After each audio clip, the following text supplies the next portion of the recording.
En Gálatas capítulo 4 y vamos a leer a partir del versículo 12 y hasta el versículo 20. La palabra del Señor nos dice así: les ruego, hermanos, háganse como yo, pues yo también me he hecho como ustedes. Ningún agravio me han hecho, pero saben que fue por causa de una enfermedad física que les prediqué el Evangelio la primera vez. Y lo que para ustedes fue una prueba en mi condición física, que no despreciaron ni rechazaron, sino que me recibieron como un ángel de Dios, como a Cristo Jesús mismo. ¿Dónde está, pues, aquel sentido de bendición que tuvieron? Pues testigo soy en favor de ustedes de que, de ser posible, se hubieran sacado los ojos y me los hubieran dado. Me he vuelto, por tanto, enemigo de ustedes al decirles la verdad. Algunos les tienen celo, no con buena intención, sino que quieren excluirlos a fin de que ustedes muestren celo por ellos. Es bueno mostrar celo, con buena intención, siempre. Y no solo cuando yo estoy presente con ustedes. Hijos míos, por quienes de nuevo sufro dolores de parto, hasta que Cristo sea formado en ustedes. Quisiera estar presente con ustedes ahora y cambiar mi tono, pues estoy perplejo en cuanto a ustedes. Señor, te damos gracias por tu palabra. Te damos gracias, Señor, que a través de las diferentes formas de expresión, Señor, tú comunicas de diferente manera, Señor, tu verdad a nuestra vida, a nuestro corazón, a nuestra mente. Te pedimos que tu Espíritu Santo ilumine nuestro entendimiento para que podamos ver la palabra que tu Espíritu mismo ha inspirado y que tú has preservado, Señor, a través de los siglos, para que nosotros seamos edificados, para que nosotros seamos fortalecidos, Señor, y para que nosotros te admiremos y veamos cuán hermoso, cuán glorioso, cuán deseable eres tú, Señor. Ayúdanos, Señor, a ver la gloria de este pasaje, el propósito, cumple el propósito que tú tuviste al momento de inspirar este pasaje, Señor, de manera que seamos edificados y vivamos más para tu gloria. Te lo pedimos en el nombre de Jesús. Amén. Amén. Vamos a tomar nuestro lugar. La Biblia nos enseña en la carta a los Efesios, en realidad en diferentes pasajes, pero particularmente en la carta a los Efesios, en el capítulo 4, versículos 12 y 13, Él nos enseña que Dios ha puesto líderes en la iglesia, pastores y maestros en la iglesia con un fin.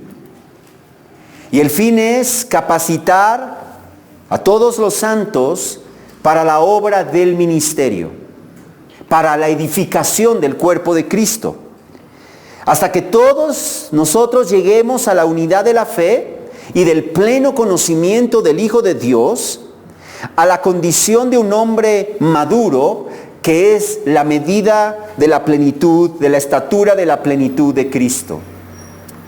De allí que entonces la función y la responsabilidad principal de todo pastor, de todo maestro en la iglesia, como nos dice el apóstol, como le dijo el apóstol Pablo a Timoteo en su segunda carta, capítulo 4, versículo 2, es la siguiente: predica la palabra, insiste a tiempo y fuera de tiempo, amonesta, reprende, exhorta con mucha paciencia e instrucción. Por lo tanto, lo que un pastor genuino está buscando es edificar y hacer crecer en Cristo a cada cristiano cuyo cuidado Dios le ha encomendado, Dios le ha encargado. Y para él no hay mayor gozo que este: oír que sus hijos espirituales andan en la verdad. Pero de la misma manera, no hay mayor carga, no hay mayor tristeza en el corazón de un pastor conforme al corazón de Dios que ver el ánimo, el crecimiento, el fervor, el servicio de alguno de sus hermanos que se está apagando, o que alguno de ellos se está desviando de la verdad. El apóstol Pablo nos muestra en la segunda carta a los Corintios, en capítulo 11, versículos 27 al 29, que un pastor que ama a la iglesia que le ha sido encargada está dispuesto a vivir en trabajos y fatigas, en muchas noches de desvelo, en hambre y sed, con frecuencia sin comida, en frío y desnudez. Además de tales cosas externas, está sobre mí, dice el apóstol Pablo, la presión cotidiana de la preocupación por todas las iglesias. ¿Quién es débil sin que yo sea débil? ¿A quién se le hace pecar sin que yo no me preocupe intensamente? Ese era el corazón del apóstol Pablo por sus hermanos en las diferentes iglesias. Pablo estaba tan preocupado por las iglesias de Galacia que estaban siendo engañados por falsos maestros cristianos, que él les escribió esta carta. Y después, fíjate bien, después de exponerles y de explicarles la verdad central del evangelio, de que la salvación es exclusivamente por gracia, por medio de la fe en Jesucristo y no por las obras de la ley, ahora les hace un llamado personal. Él ya les ha expuesto la verdad del evangelio, él ha sustentado la verdad del evangelio con las escrituras, él les ha explicado la función de la ley y ahora el apóstol Pablo les hace un llamado personal. Pablo concluyó el pasaje anterior diciendo en el versículo 11, temo, fíjate bien, temo que quizá he trabajado en vano por ustedes. Y eso entonces lo lleva a recordarles a sus hermanos gálatas cómo es que él había trabajado por ellos. Dice, me temo que he trabajado en vano por ustedes. Y entonces les recuerda cómo es que había trabajado entre ellos. Pablo les recuerda el vínculo de amor y el sentido de bendición y de gratitud que los cristianos gálatas sentían por haber recibido el evangelio de la boca del apóstol Pablo. Él les recuerda la manera en que él había vivido entre ellos, dándoles ejemplo de cómo ellos debían vivir la nueva vida en Cristo, con la intención de recordarles que ellos debían reaccionar y nuevamente regresar a dejarse pastorear en la verdad, por la verdad. Y hoy vamos a estudiar el contenido de este pasaje en capítulo 4, versículos 12 al 20, bajo tres encabezados, siguiendo tres encabezados. En primer lugar, veremos el llamado. El bosquejo es muy sencillo. Veremos el llamado en la primera parte del versículo 12. En segundo lugar, el recuerdo, versículos 12 al versículo 14. Y finalmente el asombro, versículos 15 al 20. Vemos entonces el llamado, vemos el recuerdo y vemos el asombro. Comenzamos entonces con el llamado. El apóstol Pablo comienza esta nueva sección de su carta haciendo un llamado a los cristianos gálatas. Observa lo que les dice allí en el versículo 12.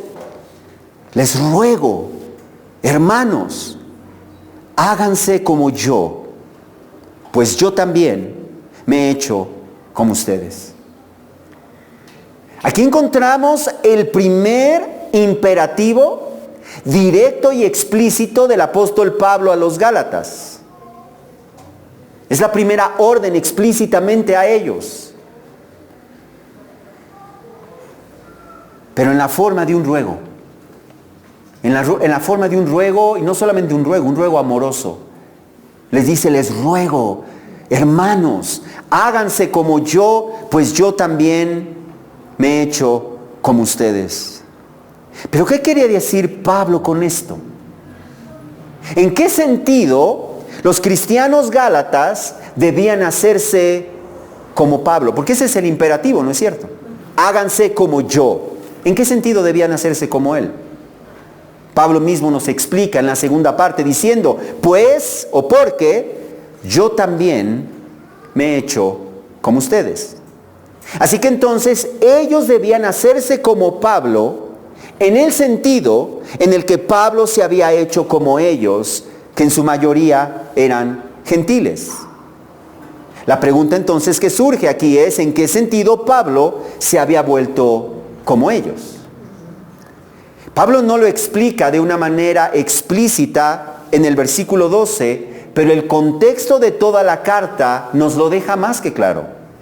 Recordemos que Pablo está tratando de que los cristianos gálatas entendieran que ellos fueron justificados, perdonados, salvados, hechos hijos espirituales de Abraham, hijos de Dios, herederos de sus promesas, solamente por medio de la fe en Jesucristo y no por guardar la ley de Moisés. Eso es lo que Pablo quiere con esta carta. Pablo les ha explicado que la ley del Antiguo Testamento, que le fue dada a la nación de Israel, aunque fue inspirada por Dios, aunque es palabra de Dios, desde el principio tuvo un carácter temporal y tuvo un carácter supeditado al pacto que Dios había hecho con Abraham. De tal manera que el pacto mosaico no lo altera, no altera el pacto abrámico, ni tampoco le añade condiciones. Eso significa entonces que la ley del Antiguo Testamento no invalida el pacto incondicional de la promesa de justificación, salvación y bendición que Dios le había hecho antes al patriarca Abraham. Y tampoco le añade condiciones. Por lo tanto, la promesa de la justificación y de la bendición de Dios se obtiene solamente por medio de la fe, sin tener que cumplir la ley de Moisés, tal como sucedió en el caso de Abraham. La ley, en cambio, fue añadida, nos ha explicado el apóstol Pablo. Nos fue añadida ese pacto con Abraham, pero no lo invalida, no le añade condiciones. Y además la ley del Antiguo Testamento estaría en vigencia solamente por un periodo de tiempo. ¿Recuerdan eso? Fue dada, nos dice, hasta que viniera la descendencia a la cual había sido hecha la promesa, es decir, Cristo, porque tenía un propósito específico esa ley. ¿Recuerdas cuál es ese propósito específico de la ley del Antiguo Testamento? La ley tenía el propósito de demostrarnos, al revelar el carácter de Dios, demostrarnos que somos pecadores, demostrarnos que estamos bajo la ira de Dios y demostrarnos que es imposible que obtengamos la justificación, la salvación o las bendiciones de Dios por medio de nuestro propio esfuerzo, por medio de nuestras propias obras. ¿Por qué? Porque somos incapaces de cumplir con el estándar que es su perfecta ley. Pero a la misma vez, la ley, al demostrarnos que estamos totalmente desarmados, la ley, por medio de esas sombras, de los sacrificios del Antiguo Testamento, que apuntaban al verdadero y definitivo sacrificio de Cristo, el Cordero de Dios, como el único medio para obtener el perdón de nuestros pecados, entonces fue el ayo. De esa manera es el paidagogos, el guía que nos conduce a Cristo. Pero Pablo nos ha dejado claro que ahora que ha venido la fe, ya no estamos bajo el guía. Ya no estamos bajo el guía. Ahora que hemos creído en Cristo, nosotros los cristianos ya no estamos bajo la ley del Antiguo Testamento, no porque sea mala. Sigue reflejando el carácter de Dios. No porque sea mala, sino porque las demandas de la ley fueron cumplidas por Cristo en nuestro lugar. Ya no estamos bajo la ley del Antiguo Testamento. El apóstol Pablo entendía eso, y por eso en Gálatas 2, versículo 12, Pablo nos ha dicho que cuando Pedro estuvo en Antioquía, él comía con los gentiles, ¿no es cierto? Porque Pedro entendía esto también. Y él comía como los gentiles, y en versículo 14 añade que él vivía como los gentiles y no como los judíos. Porque Pedro entendía esta libertad de que aún siendo judío, él ya no vivía bajo la ley del Antiguo Testamento como antes como antes vivía. Y en capítulo 2, versículo 19 afirmó que mediante la ley, dice el apóstol Pablo, yo morí a la ley a fin de vivir para Dios. De igual manera, ese no es el único pasaje, también en 1 Corintios 9, versículos 20 y 21, en las palabras de la Nueva Traducción Viviente, Pablo afirmó, cuando estaba con los que siguen la ley judía, está hablando de los judíos, cuando estaba con los que siguen la ley judía, yo también vivía bajo esa ley, fíjate bien, a pesar de que no estoy sujeto a la ley, me sujetaba a ella. Esto es por los judíos. Pero luego añade, cuando estoy con los gentiles, quienes no siguen la ley judía, yo también vivo independiente de esa ley para poder llevarlos a Cristo, pero no ignoro la ley de Dios, obedezco la ley de Cristo. Eso significa entonces que el cristiano ya no está bajo la ley del Antiguo Testamento, sino que cumple la ley de Dios obedeciendo la ley de Cristo, siguiendo las instrucciones y los mandamientos del Nuevo Testamento, el cual también nos enseña cómo aplicamos verdades del Antiguo Testamento a la vida cristiana.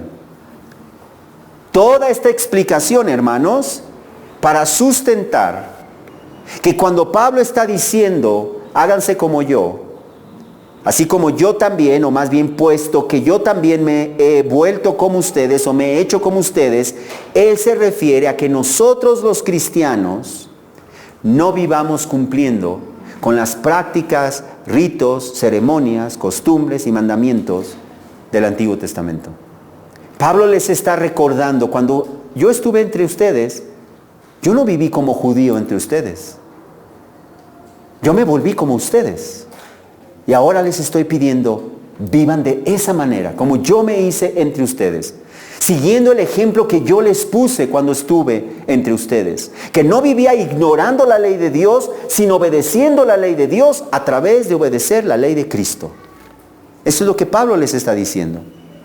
Y por eso la Nueva Traducción Viviente pone ese versículo de la siguiente manera: amados hermanos, les ruego que vivan como yo, libres de esas cosas, pues yo llegué a ser como ustedes los gentiles, libre de esas leyes. Eso significa entonces que ellos vieron a Pablo vivir como ellos vivían, sin estar sujetos a la ley, y él ahora les ruega y les pide que sigan viviendo de esa misma manera, imitando el ejemplo que ellos habían visto en su vida. Pablo les recuerda que es de ese vínculo amoroso y espiritual que hubo entre ellos, y él cuando les llevó el vínculo que lo llevó a llevarles el evangelio.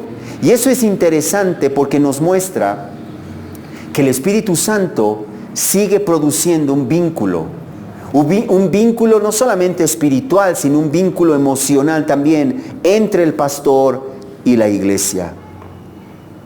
Para una iglesia llena del Espíritu, su pastor es mucho más que solamente aquel que les enseña la palabra.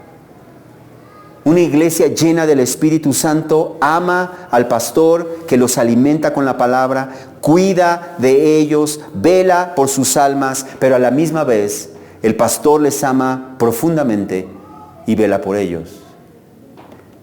Y al recordarles cómo él había vivido entre ellos la vida cristiana sin someterse a la ley, porque él no estaba bajo esa ley, Pablo entonces introduce el recuerdo de cómo fue que ellos llegaron a Cristo y fueron edificados por su ministerio, es decir, por el ministerio del apóstol Pablo. Y eso nos trae el segundo punto, que es el recuerdo. Pablo les hace entonces el llamado, y ese llamado está enraizado en cómo él vivió entre ellos, y ahora les va a recordar cómo es que Él les llevó el Evangelio y cuál es la respuesta que ellos tuvieron a Él en aquel entonces. Y por eso le he puesto el recuerdo. Pablo comienza diciendo, es ahí en la segunda parte del versículo 12, ningún agravio me han hecho. En el texto original, el verbo hacer agravio tiene el sentido de hacer mal, hacer daño, maltratar, herir a alguien. Entonces lo que Pablo les está recordando es que todo el tiempo que él estuvo con ellos, ellos no lo trataron mal. Ellos no le hicieron daño. Ellos no le hicieron agravio. Ellos no le trataron injustamente, no lo maltrataron. Al contrario, observa lo que dice el versículo 13. Pero saben que fue por causa de una enfermedad física que les prediqué el Evangelio la primera vez. Pablo entonces está llevando su mente a recordar cómo es que el Evangelio llegó a sus vidas. Y Pablo les recuerda que él estaba enfermo. Fue a causa de una enfermedad física de él que él les llevó el Evangelio. Pablo no nos revela a qué enfermedad física se refiere. Pero por el contexto intuimos que se trataba de una enfermedad que no solamente era física, no solamente era visible, sino que era de alguna manera llamativa. Y ahorita vamos a entender por qué lo digo. El caso es que Pablo dice que fue por causa de esta enfermedad que él les predicó el Evangelio. Ahora bien, yo te pregunto, ¿quién cuando está enfermo busca a otras personas para irles a predicar el Evangelio? Cuando estamos enfermos, lo que menos queremos es servir a otros. Es incomodarnos por ir con otros. Cuando estamos enfermos, lo que queremos es descansar. Lo que queremos es recuperarnos. Pero estando enfermo, Pablo buscó a los Gálatas. Pablo sirvió a los Gálatas, anunciándoles el Evangelio y enseñándoles la palabra de Dios.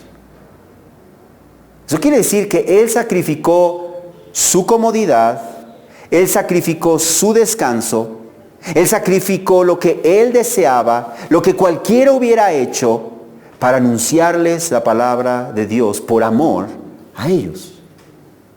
Eso hizo Pablo. Y eso hace un pastor que ama a las ovejas. Se sacrifica a sí mismo, sacrifica voluntariamente para poder alimentar a sus hermanos con la palabra de Dios porque los ama. Esa es una muestra de su amor. Sacrifica voluntariamente su tiempo, sacrifica voluntariamente su comodidad, sacrifica voluntariamente su descanso, su entretenimiento, sacrifica su libertad de hacer lo que otros pueden hacer, sacrifica su sueño, sus recursos, sus ingresos, y no lo hace por obligación. No lo hace por avaricia del dinero, sino que lo hace con sincero deseo, por amor a sus hermanos, a quienes Dios ha confiado sus almas. Como Pablo le dijo a Timoteo en su segunda carta, capítulo 2, versículos 8 al 10. Acuérdate de Jesucristo resucitado de entre los muertos, descendiente de David, conforme a mi evangelio, escucha esto, por el cual sufro penalidades hasta el encarcelamiento como un malhechor. Todo lo soporto, ¿por qué? Por amor a los escogidos. Para que también ellos obtengan la salvación que está en Cristo Jesús y con ella gloria eterna. Así que entonces Pablo amó a los Gálatas sacrificándose a sí mismo, estando aún enfermo y aún en medio de su enfermedad, él fue y les buscó, él anunció el Evangelio de tal manera que ellos tuvieran la oportunidad de saber que podían ser salvos en Cristo Jesús. Porque les amó. Pero esta relación fue una relación recíproca. Porque ¿qué fue lo que hicieron los Gálatas en respuesta a esa muestra de amor del apóstol Pablo? Observa lo que dice versículo 14. Y lo que para ustedes fue una prueba en mi condición física, que no despreciaron ni rechazaron, sino que me recibieron como a un ángel de Dios, como a Cristo Jesús mismo. Observa que el apóstol Pablo está diciendo que su enfermedad física fue una prueba, o mejor dicho, una tentación para los Gálatas, porque al ver la enfermedad, por eso digo que era visible, al ver la enfermedad de Pablo, ellos pudieron haberse sentido tentados a despreciarlo, a rechazarlo. Y es que en la antigüedad, la enfermedad era considerada como un castigo de los dioses. Por lo tanto, fíjate bien, lo más natural y esperado es que al ver a un supuesto mensajero de su Dios, o de ese Dios que anunciaba Pablo, que tenía una enfermedad física como lo que Pablo tenía, lo natural es que ellos lo hubieran rechazado. Lo natural es que ellos lo hubieran despreciado, que ellos lo hubieran considerado como un falso mensajero de su Dios, porque estar enfermo significaba que estaba bajo el castigo del propio Dios que él estaba anunciando. Sin embargo, eso no fue lo que ellos hicieron. Ellos no lo despreciaron, ellos no rechazaron al apóstol Pablo, sino que al contrario, nos dice allí que ellos lo recibieron como si fuera un ángel de Dios. Un mensajero de Dios. Y no solo eso, dice que lo recibieron como si fuera a Cristo mismo. Eso no significa que lo adoraron como si fuera a Cristo. Eso no significa que lo trataron como rey y lo rodearon de riquezas. Lo que significa es que Dios obró sobrenaturalmente en ellos para que lo aceptaran como un mensajero suyo y creyeran su mensaje. Dios hizo eso en ellos. Pero no solamente recibieron el mensaje como el mensaje de Cristo mismo, sino que lo amaron por el amor que Él les había mostrado. Pablo les dice, observa en el versículo 15, la segunda parte, que de ser posible, fíjate a qué grado lo amaron, de ser posible, se hubieran sacado los ojos y me los hubieran dado. A ese grado.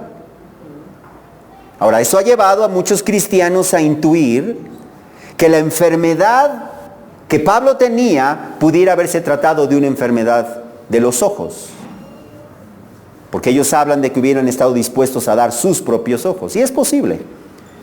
Aunque en realidad no podemos saberlo con certeza. Porque también existe evidencia en fuentes antiguas de que la expresión dar nuestros propios ojos era una expresión metafórica para referirse a un amor sacrificial. Y eso pudiera ser también lo que el apóstol Pablo quería decir. El caso es que ellos amaron tanto al apóstol Pablo y sentían ese sentido de bendición y de gratitud hacia el apóstol Pablo por lo que él había hecho por ellos, que de ser posible, voluntariamente hubieran hecho sacrificios extremos para ayudar y servir al apóstol Pablo. Pero fíjate bien, no por demanda del apóstol Pablo,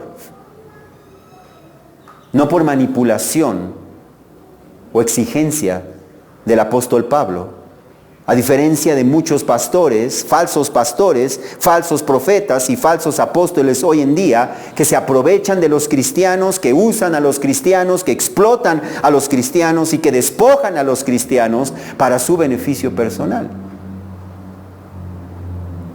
Pero Pablo no era así. Y por eso los cristianos gálatas, al ver el amor incondicional del apóstol Pablo por ellos, voluntariamente y por gratitud, estaban dispuestos a mostrar su amor aún de manera sacrificial, sacrificándose a sí mismo para hacerle bien, para bendecirlo. Y la Biblia nos enseña que los cristianos debemos amar a nuestros pastores. Debemos amar a nuestros pastores, que además son nuestros hermanos en Cristo.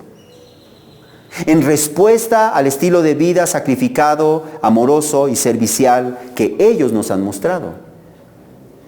Primera Tesalonicenses 5, por ejemplo, versículos 12 y 13 nos dice: les rogamos, hermanos, que reconozcan a los que con diligencia trabajan entre ustedes y los dirigen en el Señor y los instruyen, y que los tengan en muy alta estima con amor por causa de su trabajo.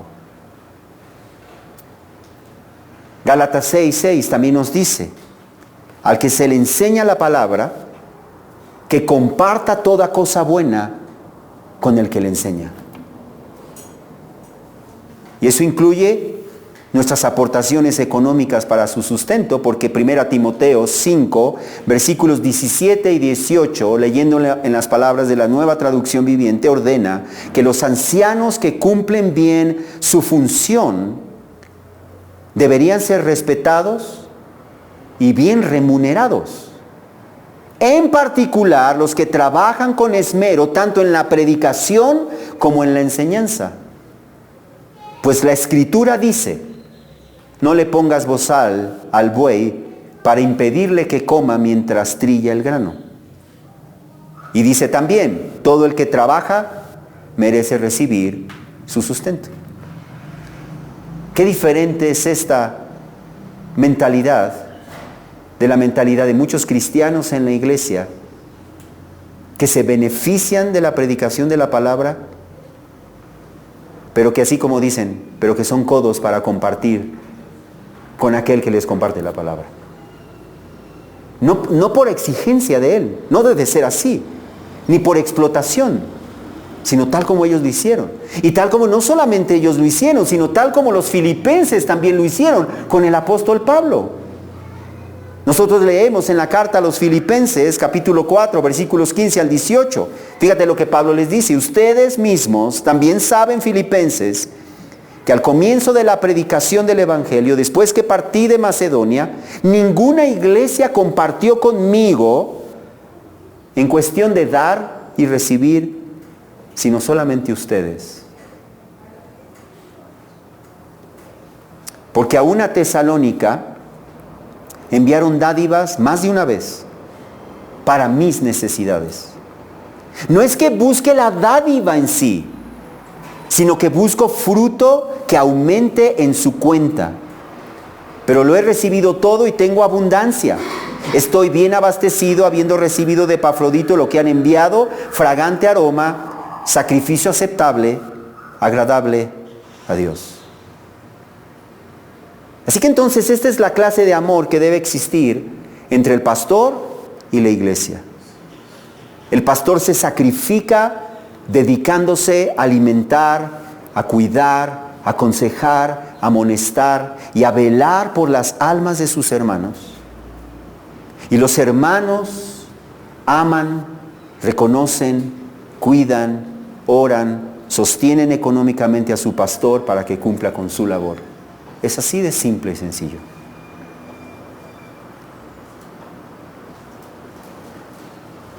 Y así vivieron los Gálatas cuando Pablo estuvo entre ellos. Sin embargo, algo cambió. Algo se rompió. Y eso nos trae a nuestro tercer punto, que es el asombro. El asombro.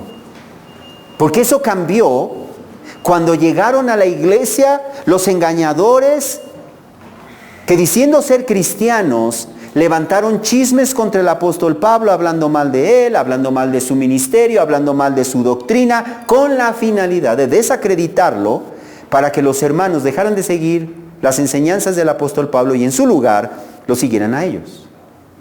Y por eso Pablo, sorprendido, les pregunta en versículo 15 y 16, ¿dónde está pues aquel sentido de bendición que tuvieron? Pues soy testigo, pues testigo soy en favor de ustedes de que, de haber sido posible, se hubieran sacado los ojos y me los hubieran dado. Me he vuelto, por tanto, enemigo de ustedes al decirles la verdad. Eso era realmente sorprendente.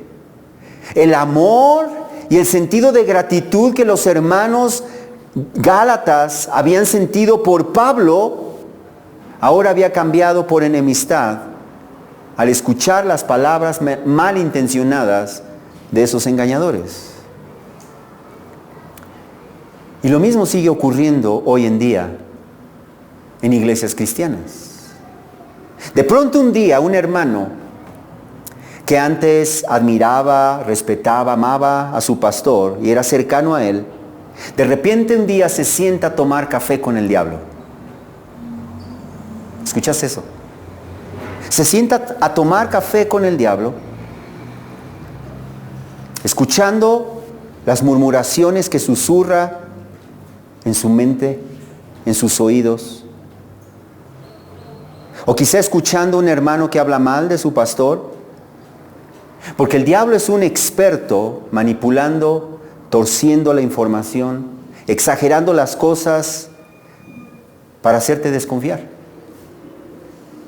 para alejarte de él. Y entonces comienzas a verlo de una manera diferente. Comienzas a verlo con recelo, alejas de él tu corazón, ya no te abres a su ayuda. Quizá el pastor te dijo algo que no te gustó.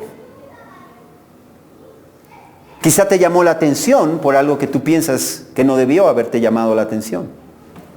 Quizá tuvo que aplicar disciplina eclesiástica a uno de tus hijos porque se negaba a arrepentirse. Y de pronto toda esa admiración, todo ese afecto, todo ese cariño, toda esa gratitud, como dice allí, todo ese sentido de bendición que antes sentías, se transforma en resentimiento, en mala disposición, en enojo, en enemistad en el corazón, al grado que alejas tu corazón. Otros incluso se van de la iglesia y lo que es peor, hay quienes incluso se apartan de la fe en Cristo.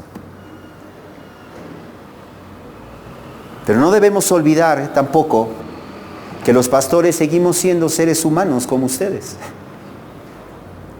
con errores igual que tú, deficiencias igual que tú, días malos igual que tú, debilidades igual que tú, y que en alguna ocasión podemos incluso decir o hacer algo con una actitud que es incorrecta, de la cual necesitamos arrepentirnos y necesitamos ser perdonados igual que tú. Pero en el caso de los Gálatas, el ataque contra la persona, el ministerio y la doctrina del apóstol Pablo tenía un propósito mucho más perverso, mucho más siniestro, que solamente hacer que ellos se distanciaran. El fin de los engañadores era que los Gálatas le dieran la espalda al apóstol Pablo y a su doctrina para que lo siguieran a ellos y su falsa doctrina. Eso es mucho más grave, no estamos hablando de algo personal. Y por eso Pablo añade en el versículo 17, algunos les tienen celo, no con buena intención, sino que quieren excluirlos a fin de que ustedes muestren celo por ellos. Y añade en el versículo 18, es bueno mostrar celo con buena intención siempre. Y no solo cuando yo estoy presente entre ustedes. En otras palabras, es bueno mostrar un intenso deseo por lo que es bueno y con una buena intención como Pablo, que no buscaba su propia exaltación, que no veía el ministerio como una fuente de ganancias deshonestas para enriquecerse y vivir como un rey. Él se los había demostrado. Como dice un comentarista, si otros hubieran llegado a Galacia predicando el evangelio y fortaleciendo a los Gálatas en la fe, él se hubiera regocijado. Porque no estaba buscando su propio reino, sino que los hermanos fueran edificados.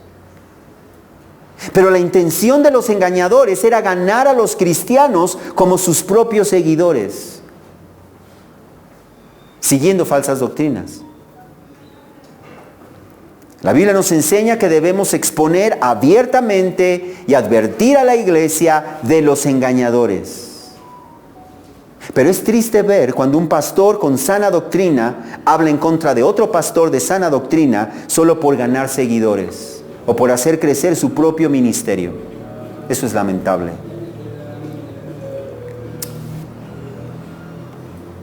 Pablo dice entonces en versículo 19, y eso nos muestra la actitud de un pastor genuino. Observa, ¿cuál es el anhelo de un pastor genuino? Hijos míos, por quienes de nuevo sufro dolores de parto hasta que Cristo sea formado en ustedes. Un pastor genuino se preocupa por sus hermanos, cuida de sus hermanos, vela por sus hermanos como si fueran sus propios hijos y anhela una cosa, que Cristo sea formado en ellos. Y cuando ellos están en peligro, un pastor genuino sufre como una mujer con dolores de parto. Cuando uno de sus hermanos se está desviando de la verdad, sufre como una mujer que tiene dolores de parto. Cuando ve un hermano que dice, estoy bien, pero es evidente que no está bien, sufre como una mujer que tiene dolores de parto. Porque lo que más desea es que Cristo sea formado en ellos.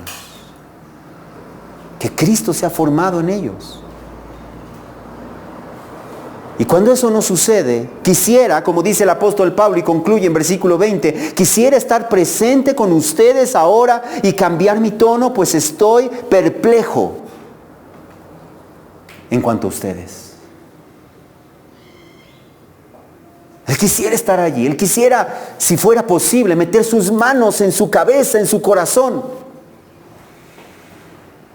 a fin de que no sean dañados, a fin de que Cristo siga siendo formado en ellos. Ese es el corazón de un pastor. Esa es mi responsabilidad.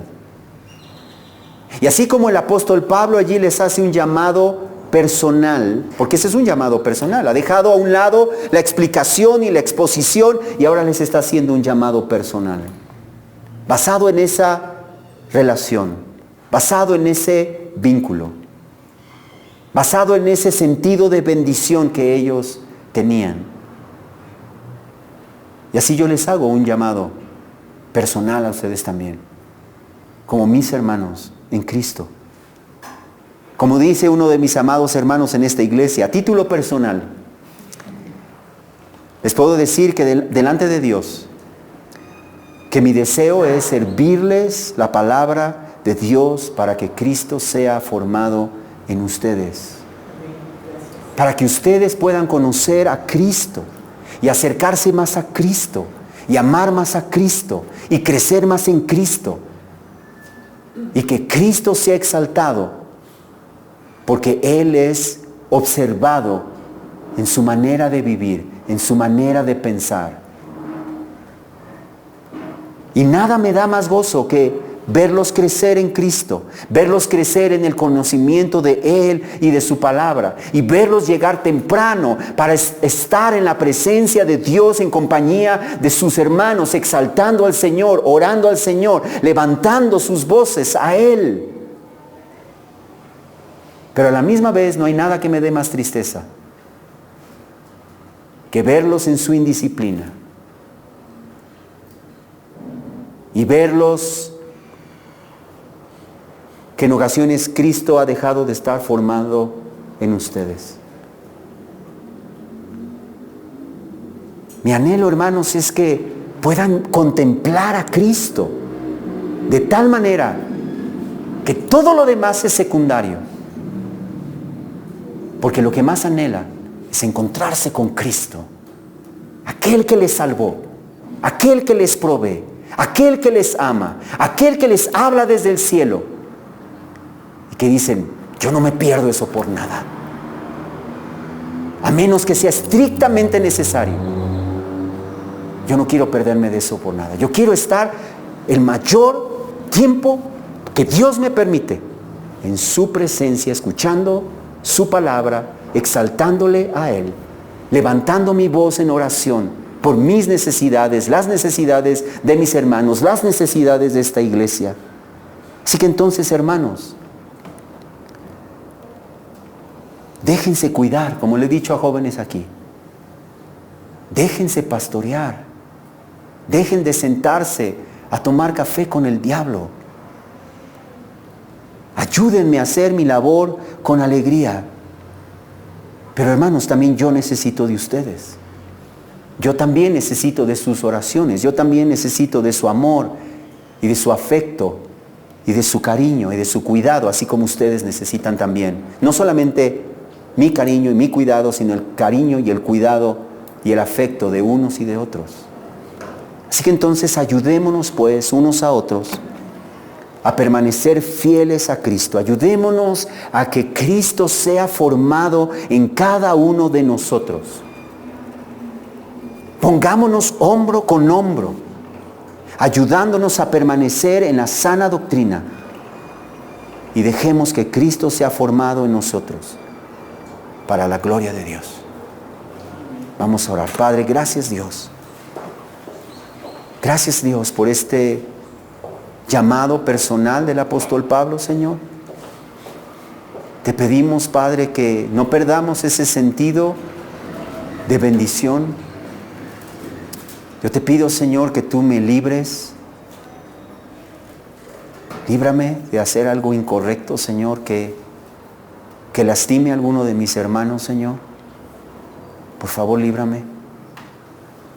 Pero a la misma vez, Señor, pues soy un humano.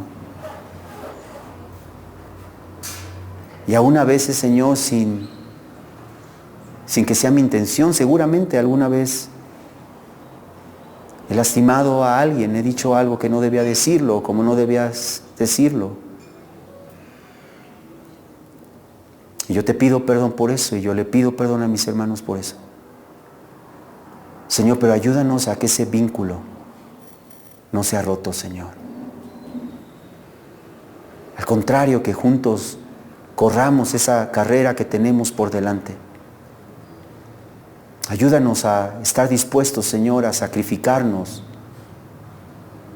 en la función que tú nos has dado en la iglesia, cada quien en la función que tú le has dado en la iglesia, a fin de servirnos unos a otros, Señor, para que tu nombre sea no solamente proclamado, sino que otros puedan ver que tú en verdad habitas entre nosotros. Te lo pedimos, Señor. Te lo rogamos, Señor. Cuida esta iglesia. Cuida esta iglesia, aún de mí, Señor. Te lo pido en el nombre de Jesús, Señor. Señor, tú sabes que a lo largo de los años yo te he dicho, prefiero que me mates, Dios. Si tú sabes que yo voy a hacer daño a esta iglesia, quítame la vida, Señor.